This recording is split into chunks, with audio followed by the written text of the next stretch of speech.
Hi, good evening. Welcome to What Med Media. For those that are new to the page, I'm Dr. Kish and Reese, and in these troubling times, I'm popping up with virtual surgeries as well as press previews or press reviews, as is the case today.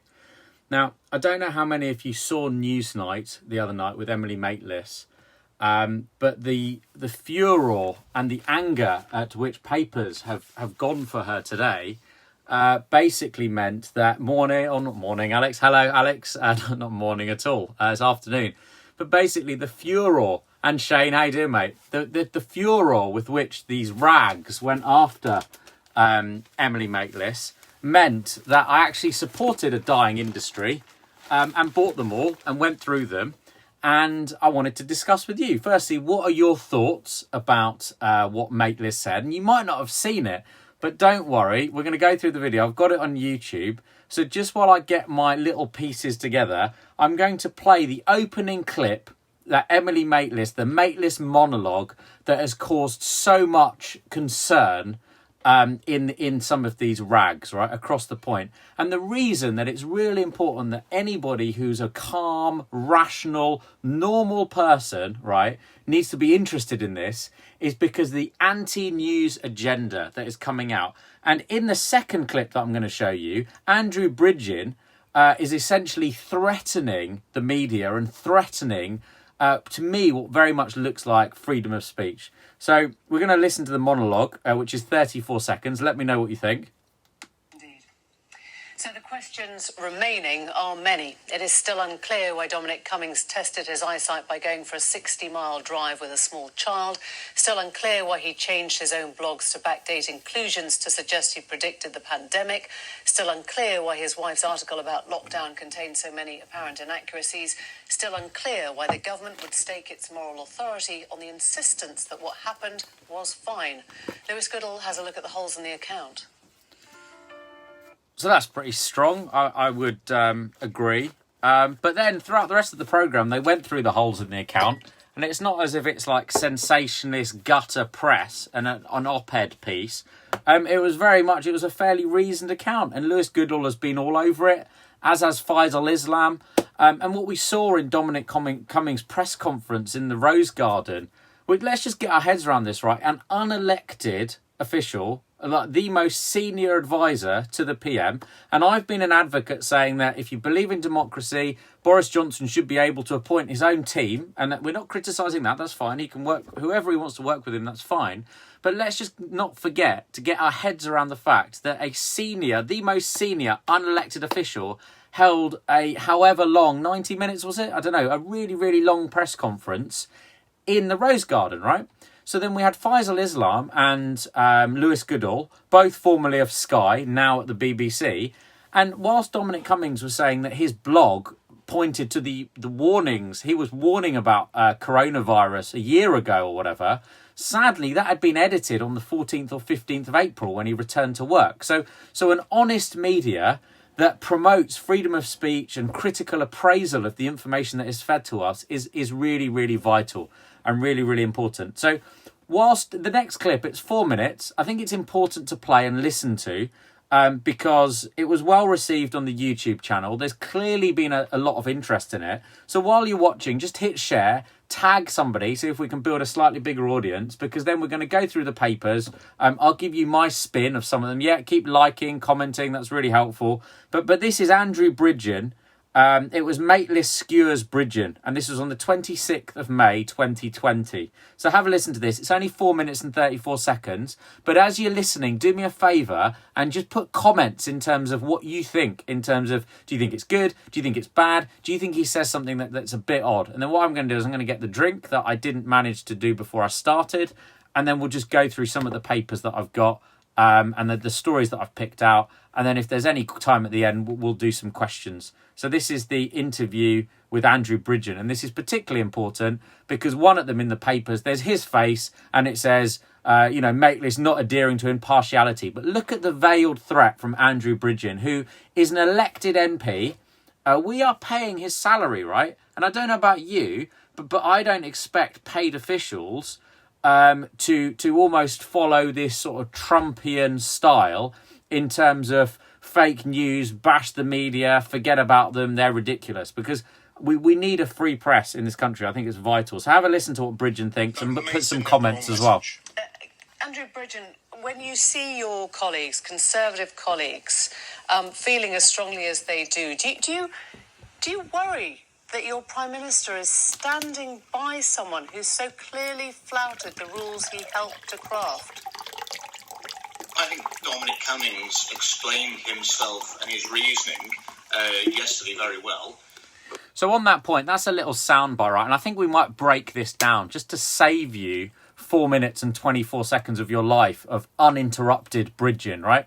So the first opening gambit of that is he says, Dominic Cummings explained himself very well. The actual analysis of that was Dominic Cummings came out with lots and lots of content, lots of detail. And I, to be fair, I think the vast majority of the British public are not going to look and appraise at the whole 90-minute epic or however long it was. What's clear is that this is turning into a media witch hunt. I'm not surprised the public are outraged because the media have put rocket fuel under this. And what we do know is that a large number of the claims made when the story broke have actually proven to be completely untrue. So that's another little soundbite. A large number of the claims made when the story broke have been subsequently proven to be untrue. If you watch Sky News and Kay Burley, you will see her basically saying, well, hold on a minute, what claims are untrue? And there's a great 10-minute thing that I haven't actually got around to publishing yet, but you can look at it on Sky, and I will post it as well. But there's an 11-minute video of Michael Gove going out to bat for Michael Cummings. And it's cringeworthy at times because just watch it for yourself and think about it. But anyway, so that's what... I just need to unlock this. So that's 44 seconds in. You can already see the narrative that Bridgen is trying to set up. Oh, internet problems. Hold on. Appear to have been retracted. Okay, I'm just going to stop you there, Andrew, if you don't mind, just because we've had a whole piece that lays out incontrovertibly how the rules were broken. I think you heard it, that he was told to stay local and use open space near your home, as we all were. The only reasons for going out were exercise, shopping or emergencies. None of those applied to the Barnard Castle excursion. It was very difficult to argue this was exceptional and that if his wife was infected, they shouldn't have made the journey. And if she wasn't, then they didn't need to. So on every level, what he explained yesterday clearly doesn't fit with the rules your own government set. So I'm just not understanding why you choose to blame the media for a senior political advisor breaking his own rules and watching your Prime Minister stand by that. Well, there is leeway for childcare, and I'm sure that given the benefit of hindsight, that his wife was not so ill that she couldn't care for their child, so they weren't both incapacitated, he would have stayed in London. But he didn't have the benefit of hindsight when he made the decision that he needed the support of his family in case that were the event. That is a perfectly logical explanation to come to. So anyone else who'd been in that situation, just to check, in your view then, anyone else who'd been in a situation where they decided on their wife's birthday to make a 60-mile round trip to test their eyesight, that would have been fine and legitimate and understandable? I think it's understandable that a dedicated public servant in a crucial role, a critical worker, during a crisis where he's at the very centre of deciding government policy, as soon as he was recovered, and his wife had been ill, his child had been ill, he'd been in self-isolation, as soon as he recovered and was cleared to medically return to work, wished to make a 5-hour journey, having been ill for a fortnight, and he tested whether he was capable of carrying out that journey. Now, what I put to you, Emily, is that had we replaced that critical worker, Dominic Cummings, with a doctor returning to frontline hospital 260 miles away, we wouldn't be having this debate. Hey, Yvonne. Yeah, I'm not bad, thanks. And I'm not particularly keen on how here he's talking about if we'd replaced that, Dominic Cummings with a doctor who's travelling 260 miles, we wouldn't be having this debate. Yeah, he's right, because we don't have that debate about the deplorable conditions doctors on the front line and nurses and all healthcare professionals are forced to work under. So I don't think it's particularly fair, quite, Lisa, I don't think it's particularly fair for them to start drawing that comparison. But that's 3 minutes and 4 seconds in. But then listen to this bit. This is the bit that last night or a couple of nights ago when I listened to this, I was just like absolutely incensed. And then you see all the papers today and you think you've got to stand up. Thankfully on social media, everybody has been rallying around Emily Maitlis saying this is absolute nonsense and it's an absolute ridiculous. But just listen to this bit where there's a sort of hidden threat in here.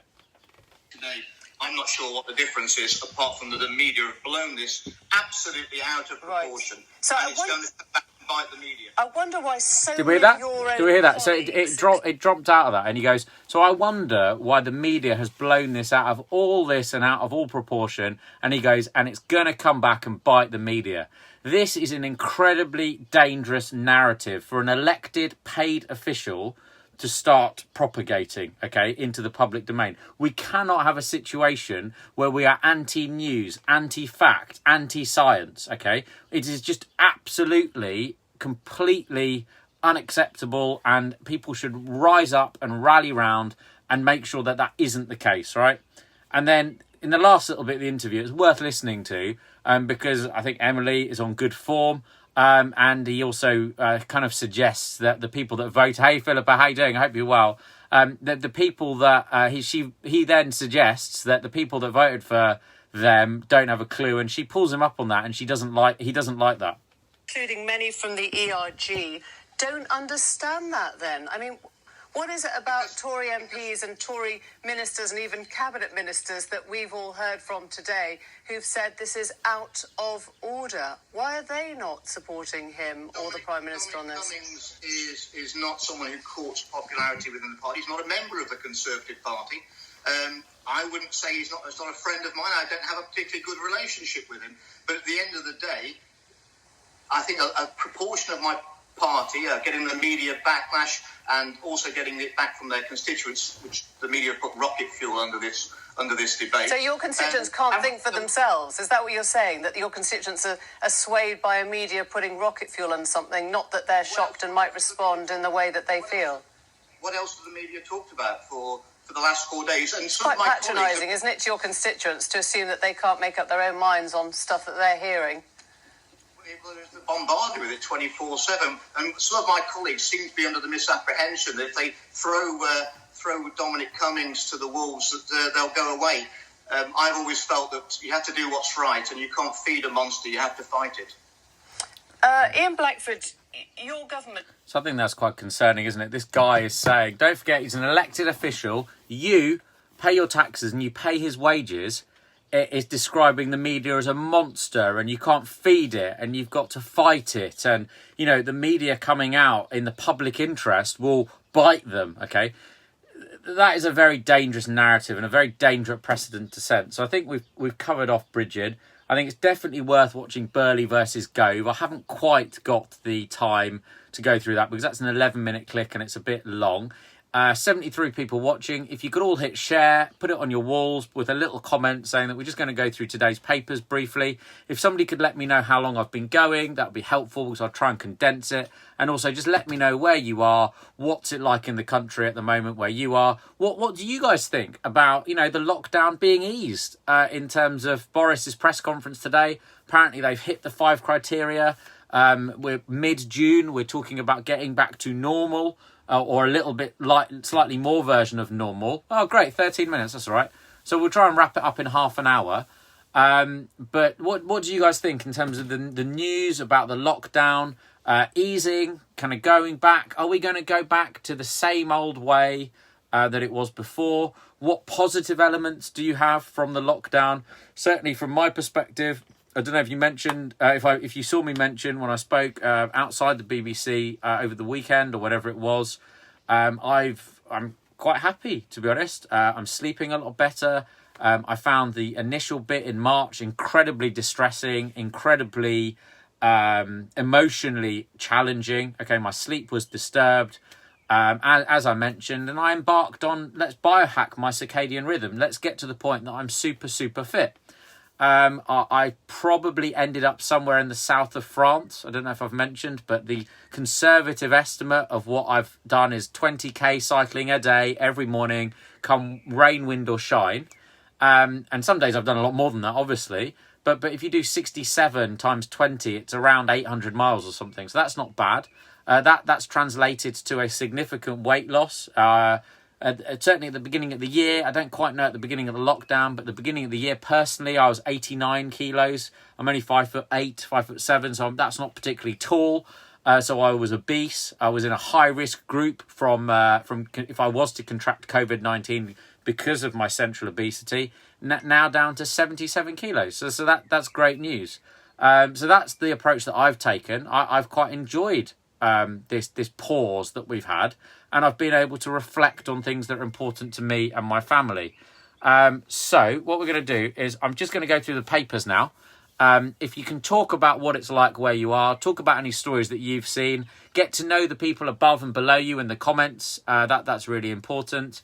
And I will look through all the comments afterwards. So the first thing on the front page of the Daily Express, we've got Matt Hancock saying test and trace is key to our freedom. Now, I haven't watched it all fully, but apparently he was sniggering or something with Kay Burley today. I haven't had a chance to get across that story. If you guys could mention it, that would be really useful in the comments. I'd be keen to see. But I think in that, test and trace is key to our freedom. I think it's important to know and make sure that the public are not blamed if this goes tits up, as it were. We need to be very careful to make sure that doesn't happen. Inside the Express, we're talking about warnings of a ticking time bomb in terms of untreated cancers. So I was chatting to a GP colleague the other day, and 2-week wait referrals have plummeted by 80%. So there is a tidal wave or a tsunami of potential mental health problems, or other health problems, worsening chronic conditions, such as whether it be COPD or heart failure or whatever, but then also cancer that hasn't been seen and sorted. So that is a problem. Somewhere else in the paper today, I saw they were talking about how there's going to be a tidal wave of mental health problems for doctors and nurses who've been on the front line. This is such a complex issue, and there is so much that needs to be sought. And we need to make sure that this debate is not distilled into meaningless sound bites and platitudes and or threats from elected officials about the media. So anyway, then on Daily Express page 7, Newsnight Maitlis failed to meet BBC impartiality rules, and then there's a picture of Bridgen saying no pretense of impartiality. It's a shame they didn't talk about his threats and his pretty nasty demeanour in that, I feel. The Mirror with a fairly highly polarised headline. They've got Boris Johnson and Dominic Cummings saying, why don't you do your duty? Latest on the COVID-19 scandal that has outraged Britain. The Daily Mirror is clearly very kind of left, I would suggest. And I think it just speaks to that tribe. It kind of just contributes to polarising people, which I don't think is great. But anyway, there was one concerning bit in that, and I actually had to dig this out, was Jason Beattie in the Mirror is saying that apparently Boris Johnson doesn't actually read the science reports. There was a lot of competition for the most jaw-dropping moment from Boris's liaison committee appearance yesterday, but it was hard to beat the Prime Minister answering a question from Tory MP Greg Clark by admitting, I don't actually read the scientific papers except in exceptional circumstances. I hope that said exceptional circumstance would be a global health pandemic. I'd be fairly hard-pressed to think of one that is more pressing than that. But anyway, the Eye is led with public health undermined, admits Minister. And the back of the Mirror, we've got Troy Deeney saying that Deeney is convinced to return to training in the sense that he's a Premier League captain. I can't just sit back and let everyone else do the work, which obviously, as a Watford fan, I'm pleased about. But equally, I think life is more important than football. So, the moment that Project Restart from the Premier League puts anybody's life at risk, whether it be a player, somebody who is in the backroom staff, the cleaning staff, the coaching staff, whatever, for me as a doctor, that has to take precedent.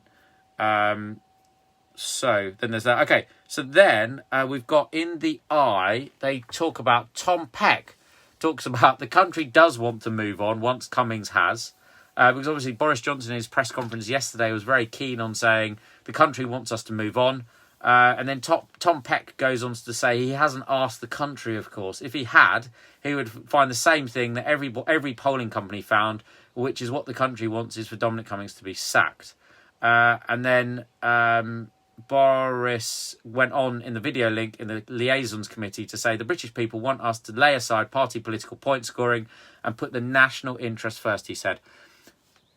I would just say on that point for balance, I don't think Labour have been party political point scoring on this. I think they've been quite quiet and they've kind of let the Conservatives sort of unravel a little bit on that respect. And I think if you've got 60 MPs coming out and saying, actually, I don't want Cummings to be there, that is not party political point scoring. That is the Conservative Party turning on itself.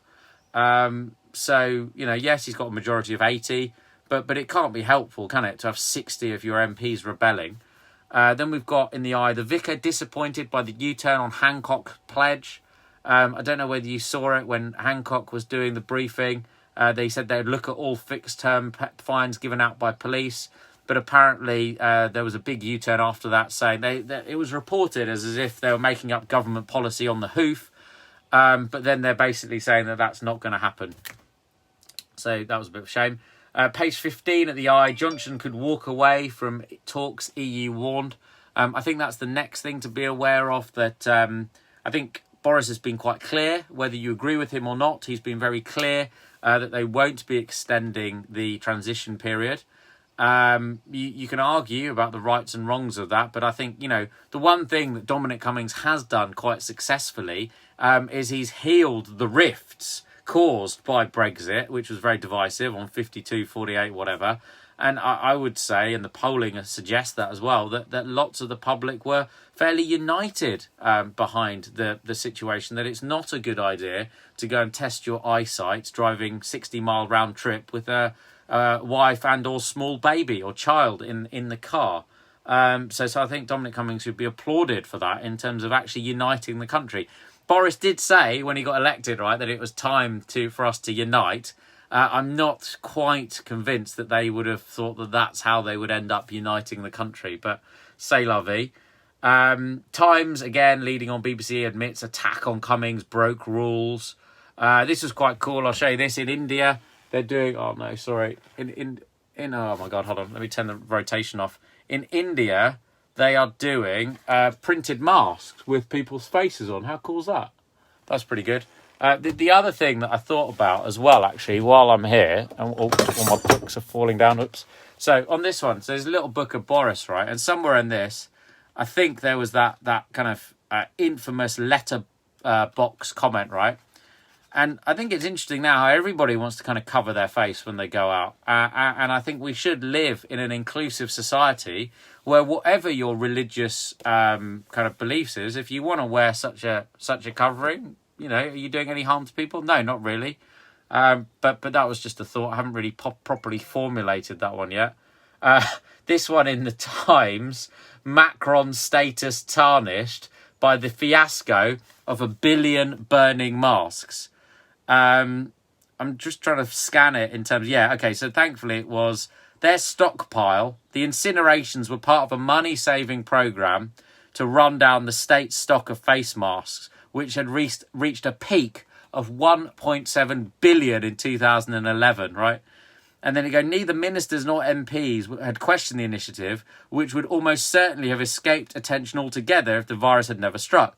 When it did, however, France discovered to its horror, that it was down to 117 million face masks, a paucity for a pandemic.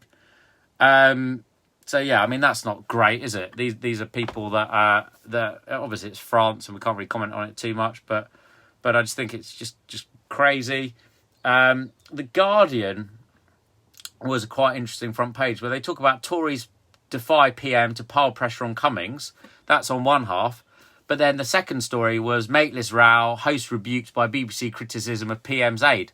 They're quite conflicting, right? We're saying that Emily Maitlis has done something bad when 60 Conservative MPs are also calling for Cummings to resign and go. But anyway, I just think on that point, I think we need to be careful that it doesn't detract from the public health messaging. That's the key thing. And also it doesn't kind of tarnish the reputation of the media, and we kind of paint this anti-media picture in Britain. So those are the two things I want from it. To be honest, whether Cummings stays or goes, I couldn't care less, to be honest. I think it is a sideshow and a distraction.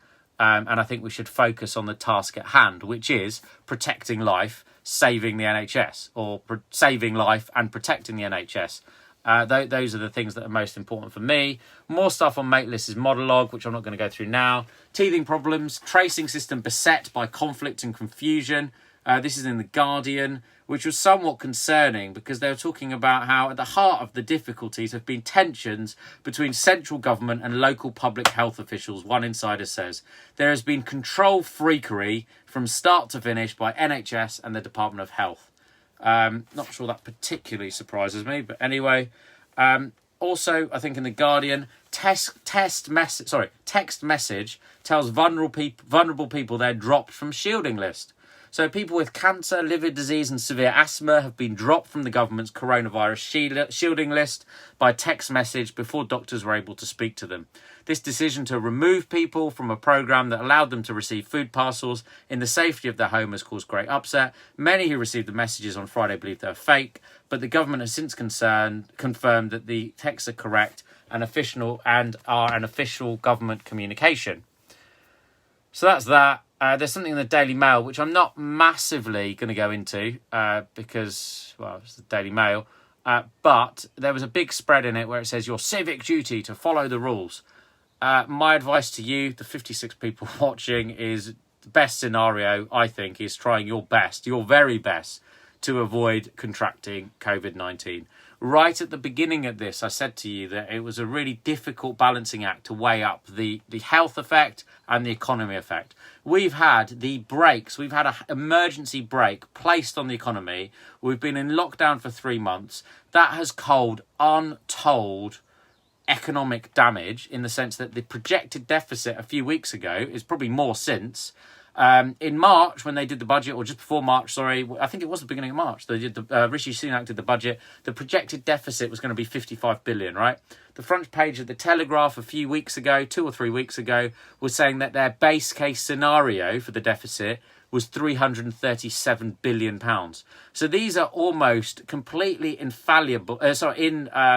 I've got confused. Pam, yeah, I completely agree. Politically independent doctors, scientists and researchers to find a space to give us all information we can trust in. Sorry, yeah, completely agree. So in terms of the deficit, right, that's also a good point too. I would not send my kids back into Leeton, send theirs back. I think that's a fair shout. And that is a point that I think will be covered in the media. Because bear in mind that Cambridge University have said that their classes physically are not starting until September or summer 2021. Jackie Hilton says we need a new economic model. I would be inclined to agree. What would that economic model be? Who knows? Certainly, I'll give a little shout out to Ed Hope. My audience is nowhere near as big as his, so he probably doesn't need a shout out. But I think it's fair to mention him. He's got a YouTube channel which is Ed Hope Sick Notes. And in that, there was something that he said which kind of resonated with me. And he goes, how rotten must the economic system be if we have to pause it to save life, and the whole thing is we're worried that the whole thing's going to collapse. I work in travel and we have no business coming in. Very scary and soul destroying, sitting at my desk doing nothing. I'm sorry to hear that, Lisa. Will take years for travel to recover. Lisa, I think you're right. I'm afraid to say I think it will. And I look at my magnets on my fireplace there, and I look at that and I think, oh, that's nice when I went there. It was only last year, right? But in my mind, I'm kind of thinking, well, you know what? When would I get on a plane again? Don't know, to be honest. I think I need to see that aviation makes appropriate changes and airports are reconfigured because I haven't got the picture to show. I can't find it. But in France, they're talking about restaurants. Why on earth you would go and put yourself through this, I don't understand, right? And I get there's the hospitality sector. I get, they employ people. I get that argument. But I'm talking about my personal choice. I would not want to go and sit in a plastic see-through pod with my dinner date because what is the point? I just think it's I think it's a sticking plaster to try and rectify the situation that we find ourselves in, right? Katie, my husband, myself. Wow, this is a long one. Hold on. Work in a private day nursery. We have been told we can open, so we are, because what else can you do? Yeah, fair comment. We've had to take our 2-year-old daughter with us. The government has put pressure on the settings to keep everyone safe. With the guidance set out on Sunday, it's not possible to keep these children and staff safe. We're all just having to get on with it so the parents and childcare can work. Hold on, money. Yeah, I'm sorry to hear that. Right there with you, Lisa. Sue Elliott agreeing with Lisa. So Lisa's getting a lot of love, understandably so. 69 people watching. Put your questions in, put your comments in, share it with your mates. When we get to just after half an hour, I'll kind of call it a day. There's a few more papers to go through. But in this one, where they're saying it's your civic duty to follow the rules, like I was saying, the best case scenario is, I still think, stay home, protect the NHS, save lives. I don't think, from a doctor's perspective, that much has really changed in terms of making sure, that's the way that I will kind of go. I will still go out, obviously, as I have to. I'll exercise. I will limit my travel, whatever. But certainly once the shops open properly in mid-June, I can promise you I'm not going to be out there indulging in retail therapy. Because there was another good article in one of the papers that I didn't highlight, and I can't post because I didn't think I was going to talk about it. But they're saying, it's an incredibly hard habit to break in terms of when you order something and it appears the next day on your door. It's easy for me, potentially, because I used to hate wandering around, Next, looking for some jeans or something. It's just, I can't think of anything worse, right? I would buy one pair of jeans that I like, and then I would buy about 10 of them, so I'm always wearing the same clothes, because I find that quite stressful. Going there, putting them on, all that sort of stuff. That was before COVID, right? So until these companies can prove to me that it's going to be COVID-secure healthcare, COVID-secure eye care, COVID-secure retail, then I'm not going to be going out there and just taking a chance, right? Because I don't think it's that important for me personally to go out and get stuff.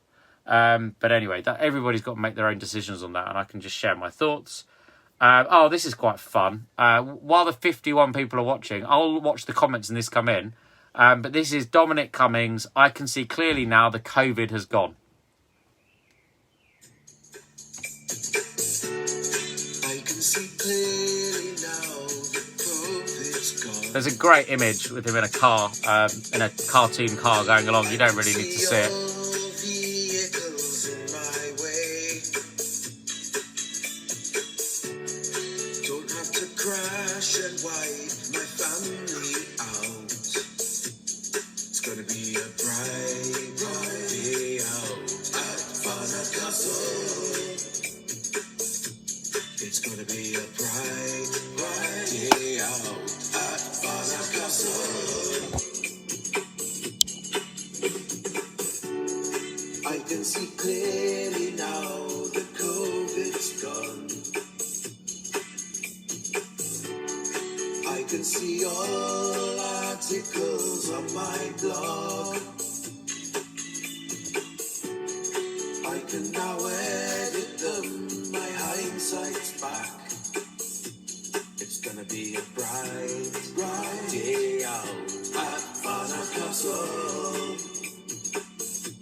So that's shout out to the Ian Duncan Smiths for some brilliant videos on their YouTube channel. They've done loads. I stayed up till 1 a.m.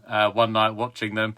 So yeah, I let the biohacking slip a little bit there so I could watch those. They're really good. I was watching some of the comments, and I think before ending, I saw somebody, I think it was Tracy, said something about what my thoughts on 2 meters to 1 meter. And I think there is still lots of science that hasn't been shared with us, right? And we need to see it and we need to appraise it, because my concern is there was one point, I think it was Grant Shapps, when he came out and he said in terms of public transport, yeah, actually, when everyone goes back, there might be impossible to maintain the 2 meter distancing on public transport because of capacity. So his advice, I don't think it was proper government advice, because it certainly wasn't kind of propagated through all their communications channels. But he goes, yeah, they might just have to, if you're near somebody, they might just have to just turn your face to somebody if you're close to them. And I'm like, so my concern with moving it to 1 metre is it really based on science, or is it based on capacity? Is it based on the conflicting between healthcare and the economy? Don't get me wrong, right? The economy is really important, because if that tanks even more, then we'll be looking at unemployment. We won't have resources necessarily to deploy in healthcare across the board in the public sector. And what we don't want... Oh, good. Chris Ritty said it should remain at 2 metres. Brilliant. That's good news. I didn't see that. And that's the whole point of this, right? One of my advice points to you guys at the beginning of this was try and switch off from the media. And I'm so happy in terms of not seeing it every single day, right? So if 60% or 60 of us are watching, we'll all watch a certain percentage of it, and then we can ask questions and we can let people know. So yeah, I think, Tracy, it is completely based on capacity. It's interesting that Weston-super-Mare have got a spike, and Trelisiki Hospital in Cornwall can't cope with an influx due to holiday makers. I think the other thing in today's papers that was interesting is, and also a government minister, I can't remember who it was, they said, I screenshotted it actually because I thought it was quite funny, because they go, we need to go for local lockdowns, which will allow the many to live, but it might affect the few. So that sounds quite similar to Labour's campaigning for the last two election cycles, for the many, not the few. A slight twist on that. But yeah, we are going to move to a phase where there's local lockdowns, and if there's a flare up, that either buildings or offices or towns or cities or whatever could get completely locked down. Common sense is what everyone should use, then we'll stay safe. I completely agree. Duncan Smith pressed for 1 metre to open up the economy last week. Okay, fine. I mean, the fact that he's got a parody band named after him called the Ian Duncan Smiths, I think that... I don't know what I think, actually, in terms of... I think it's just a tangential link in my mind. So I think we need to be sensible. I think we need to be careful. Certainly, when I'm out and about... Hey, Matt, how you doing? When I'm out and about and when I see people, they are respectful by and large. And the people that aren't, I will have a word with. And I need to make sure that I don't get lamped, or that, because tensions are high, obviously, because people have been locked down for a long time. They've kind of lost the social skills. So they're about to go out and they would probably start a kind of row with somebody over something quite minor. But there's been a few instances where I've been, the majority of the time, everybody around me has been great that I've seen, right? And because I've been able to cycle some quite significant distances, I've got a good insight in terms of what it's like in and around the Watford and London area, right? However, on the few occasions where I've seen people that have been stupid, it has got to me. And there has been an expletive-filled rant from me where I shouted at a runner asking them what the hell they thought they were doing. I didn't quite phrase it like that. I was swearing, right? Because I'm amazed that some people are just so dense and so thick, or so just not switched on to this, that they want to be, their actions will be putting other people's at risk, right? So whenever you go out, I would still suggest a mask. Whenever I go out into a shop, I wear a mask and I have gloves.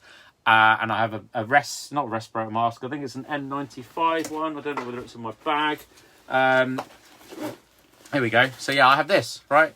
So I have a mask that I can't wear properly, unfortunately, because the cartilage in this ear is the Reese cartilage. It's weak. And it's already going floppy. But anyway, so you put that on. If you're normal and had normal ears, you could put it on over 2 straps, but I can't.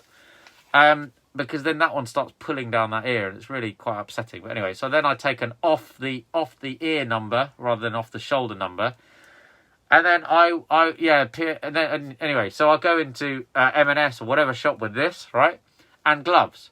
I'll also cover my hair, and I'll also wear sunglasses, which are over here, in fact. So the sunglasses that I wear, because there is a very small risk of ocular transmission, is that. And then I don't know whether I've got my head covering somewhere, but you can imagine what a head covering looks like, right? It's like covering my head. And then I'm completely covered. If it's really, really hot, I will go out with like my arms like this, and I'll just alcohol wipe them down before I get in. But all my outside clothes will go in the washing. I have indoor clothes, I have outdoor clothes. I think it's absolutely critical, because we still don't really know whether this stuff can last on surfaces or not. And this is the first time that I've seen myself talking in this, and it's weird, isn't it? You can't see my eyes. You can't see my face. All that facial expression is lost in terms of communication. But my point is that if I go out, whenever I go out, and I go in a lift if I have to, or the shops, I will have gloves, I will have a mask, and I will do everything possible to make sure that I'm not breathing all over other people, because you never know if yes, see. Well, interestingly, I have a very nice collection of Percy Pig bags to offset that kind of yob look. And most people don't come anywhere near me. You're right. Because I can imagine I know in fact what it looks like. Not even can imagine. But I saw my old French teacher, Mrs. Muchmore, in town. And I go, hello, how are you doing? And she just looked at me and thought, oh my God, I'm going to get mugged, right? So what I would suggest is if you do go out in mid-June, they're going to start opening up the economy. We do need to do that. Of course we do. Because this is going to be a generational defining thing, and it's going to have problems like that. 337 billion, if not more, is going to be a problem, right? So we're going to see lots and lots of push to restart the economy, get people out, get people spending, which I'm sure some people will want to do. That's fine. But my advice to you is, as and when that happens, take it carefully. If you go out and you see a long queue, and do you really need what's in that shop or the bank or whatever when you've got that long queue? Because we're going to have to get into that point of constantly risk assessing everything that we do. Okay? So do I need to go to that shop? Do I need this today? Last night, I wanted some chocolate. I was going to go out to the shop, and I was convinced, actually, Kish, do you really need to go out? And I was like, no, you're right. So I caned some Ferrero Rocher that we had sitting around. Other chocolates are available. Just noticed you're wearing a Batman t-shirt. Yeah, so it's good, isn't it? Batman. I've also got my little light that I went out and bought some batteries for, which it's not, you can't really see. But anyway, because this light's too bright. But anyway, so I don't know how long I've been going. I think I'm getting a bit tired now. So I'll probably call it a day, unless you guys have got any little questions. I will up my output in terms of if it's useful for you guys, because certainly before we went into lockdown, there was a lot of uncertainty out there. Hey Paris, how you doing? I hope you're well. Drop me a message after this. I'd really love to know how you're doing. Oh no, my daughter is a teacher. She's struggling enough with the small numbers of students now, is dreading what it'll be like more. And Vanessa, I'm really sorry to hear that. Thank you for sharing. Deb, I've saved a fortune not popping to the corner shop every day. Me too. And not commuting, to the office and petrol and all that sort of stuff. So look at what we've done. Look at what we've done in terms of the planet and that kind of stuff. I haven't been out for 10 weeks. Lucky you going to M&S. I don't miss the shops, just family and friends. Jane, I'm really sorry to hear that. My mum hasn't been out for just a little bit beyond 10 weeks, actually, because, Leslie, how are you doing in the States? I hope you're well. Lovely to see you. So my mum hasn't been out for a prolonged period as well. Of any note, we had one walk, a proper 2 months into her lockdown, which was interesting, and good. But ultimately, it is going to be now a case of everybody being responsible and protecting those that are shielding, because we just have to, really. 1 week's petrol has lasted 6 weeks so far. Nice one, Deb. Very good. I don't know how long I've been going. If somebody could tell me, that'd be great. There's still 50 people watching. So I'm going to have a drink and let you guys kind of say if you've got any last few minute burning questions, which I'm happy to cover if there are. And like I said, we'll up the content. We'll do some more stuff. We've still got all the crowdfunding money to spend on adverts. There's 400 quid at the moment, I think. The post reach has dropped down to about its normal level of 200, 300,000. Because the posts that went viral were a month ago now. So in the last 28 days, we've reached I think it's 300 actually, 1,000 people. I can't quite remember. That's nice to see. First time for weeks that we went for a walk around our village and everyone was respectful of everyone else's allotted social space. Lovely to hear, Jeanette. Whereabouts is that? I thought about this today actually when I did pop out on my bike and I had to take a phone call. And I stopped, and then I saw somebody coming out the corner of my eye, so I moved, And even though I was on a phone call, he turned around deliberately and made a real effort to say that we need to be mindful and considerate with each other whenever we venture out of the house. Because otherwise the consequences are dire, which I think the vast majority of the population understand now, at least. Angela Peake, that's what scares me after 15 weeks of lockdown. I don't know if Angela's still here, but what scares you? I'm not entirely sure. Edith McDonald, Chris Whitty also emphasised that if you do visit relatives in their garden, if you do use their toilet, you should wipe everything down. Yes, Edith, I completely agree. And this is where the advice in terms of, some people have done this before, right? Our hygiene, our general type of hygiene and sanitation has been appalling generally before COVID, because we live in such a sterile environment. It allows us to be a little bit lax and we get away with it, right? So ideally, if you're in somebody else's toilet, even your own toilet, if you're sharing a house with other people, there is no harm in getting some toilet paper to flush the loo and then just bin it, chuck it in the thing. Poor wireless connection, 45 minutes, so I'm going to call it a day in a sec. But basically, use toilet paper to flush, put it away, use the tap, put it away. And then also, if you're outside, use toilet paper for the door and then bin that. And also, knobs and knockers, right? Absolutely vital. Every morning, if you can get into a routine in your houses where somebody is given the responsibility for knobs and knockers. And by that, what I mean is to disinfect and Dettol light switches, door handles, all that sort of stuff. Because if you think about it, people touch it all day. Good hygiene, not just going to protect you from coronavirus and COVID-19, but will improve the health of the nation. So that is quite an important point. Thank you so much for watching. I know it's been a while, and I apologise I haven't done one for a while. I've just been focusing on work and getting fit. But as I hope you can see, I'm rested, I'm ready to go. I'm just the front of What Med Media. There's a whole army of us behind the scenes, watching out for stories, keeping an eye on what's going on, just to protect you guys, the public, and also do a little bit of good in the world. So thank you so much for watching. I hope you find it useful. If you do, I'll get this put on YouTube shortly afterwards, so the YouTube link will be available. And I look forward to seeing you guys really, really soon. So take care of yourselves and each other. Thank you very much for watching, and I will see you soon. All the best.